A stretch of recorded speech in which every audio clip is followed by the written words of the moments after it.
Railgun sucks. Kinda. It's complicated. Helldivers 2 has a lot of different support weapons, all with their own strengths and weaknesses. Some weapons like the LMG have amazing mob clearing capabilities, but fall off against bigger and heavier armored targets. Other weapons like the recoilless rifle are incredible at dealing with bigger targets, but heavily fall off against groups of enemies. Other weapons like the laser cannon, okay, let's be real, is this weapon any good?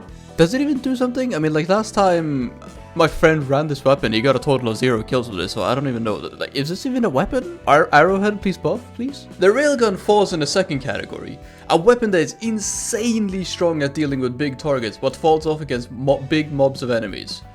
And honestly, it doesn't really do its job as well as some other weapons. Look. I know it sounds bad, but hear me out for a second. The Railgun is insanely strong, but does lack in some certain departments, which we'll be talking about in this video. The Railgun I think is probably the best against the bugs, but has some serious competition against the bots. And in this video, we'll be talking about said competition. As always, if you guys want to catch me live and join my next Helldive or in a different game, make sure to join me at twitch.tv/ChromatixTV, live at around 2 PM CET almost every single day. As mentioned earlier, the Railgun against the bots is super strong, but has some insane competition. Both the weapons I'm going to be mentioning in today's videos do have their own strengths and weaknesses as well.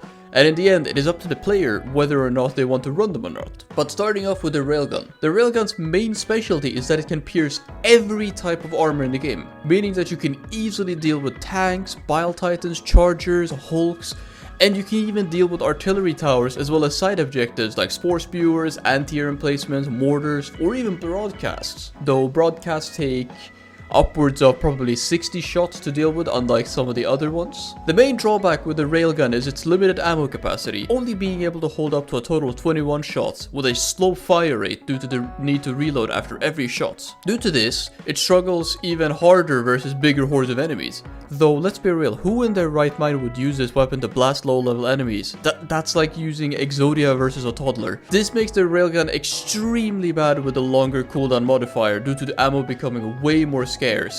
Unless you bring a supply pack, please for the love of God do. In comes our two heroes of this video. Introducing the anti-material sniper and the autocannon. The sniper and autocannon are perhaps some of the most underrated weapons against the bots, and it's not even close. We'll go into depth with each weapon later, but for now let's go over what the sniper and cannon both have in common, which are directly competing against the Railgun. Starting off, looking at the ammo totals between all of the weapons, the Railgun has the least with 21 shots total, followed up by the sniper holding up to about 49 shots. Then finally, the autocannon, which is able to hold a whopping 60 shots. This immediately makes both of the weapons more ammo efficient than the Railgun. On top of that, both of the weapons have significantly faster fire rate, the sniper having the ability to fire as fast as a player can press, and the autocannon being able to, well, shoot fully automatically. This essentially boosts your potential DPS to beyond insanity.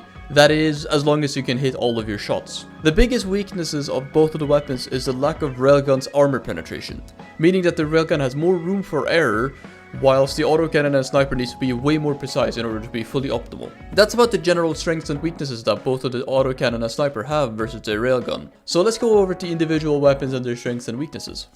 Starting off with the anti-material sniper, and my personal favorite to bring versus the bots.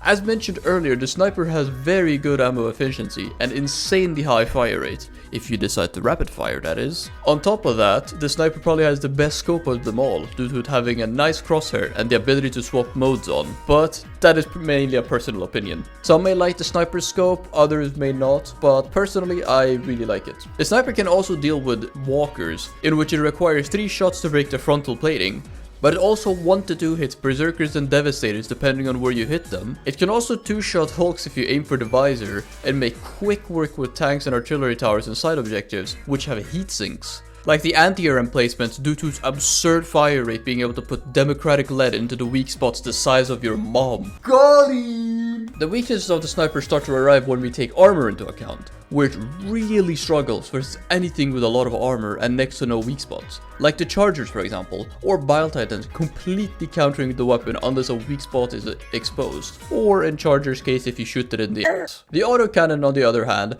borrows some of the sniper's strength and cranks them even further beyond. First off, just like the railgun and the anti-material sniper, the autocannon can easily deal with walkers, even penetrating their shield at the front. It can also 1 to 2 shot Devastators and Berserkers and 2 hit Hulks if aimed at the visor. It takes even less shots to deal with enemies with heatsink weak spots, like the tanks, artillery cannons and side objectives, requiring about half as many shots to deal with them as it would take a sniper. Speaking of side objectives, the autocannon is a menace when it comes to dealing with side objectives. It can deal with a lot of them, just like the Railgun, from spore spewers to radio towers and other similar objectives, but unlike the Railgun, it can also destroy fabricators and bug nests. Although nests are kinda dangerous to destroy because it can fall on top of you and kill you instantly. You do this by aiming for the top of the fabricators and ricocheting it off the steel sheets. Just make sure that you are dead ahead of the fabricator, or at least at a 45-degree angle, because anything more than that, the bullet will just ricochet right out of it. Using this strategy, you can also blow up jammers if a fabricator is present at the base of it,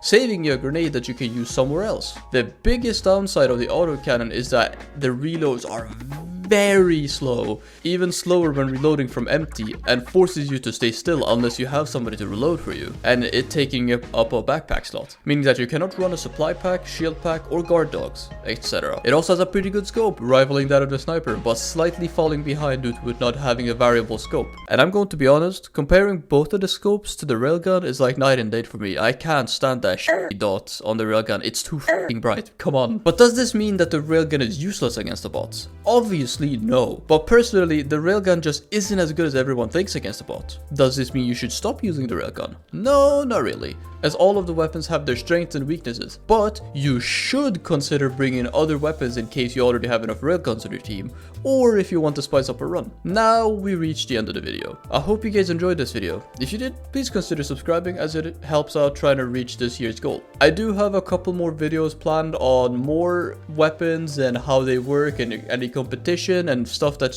people may or may not know of, which will most likely be released next week. But I hope you all enjoyed this video, and I hope you all have a great day, and good luck on your next Helldive, soldier. Peace.